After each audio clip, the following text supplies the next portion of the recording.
Oh, hi mga kaindar! Ayun na nga, kakanta nga ako. Bago muna ako magsimula nga, like and subscribe muna kayo. Ayan, kakanta nga ako.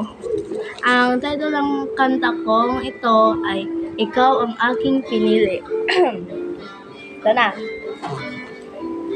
Sa dami-daming lalaki na nagkakagusto sa akin, ikaw lang ang aking pinili.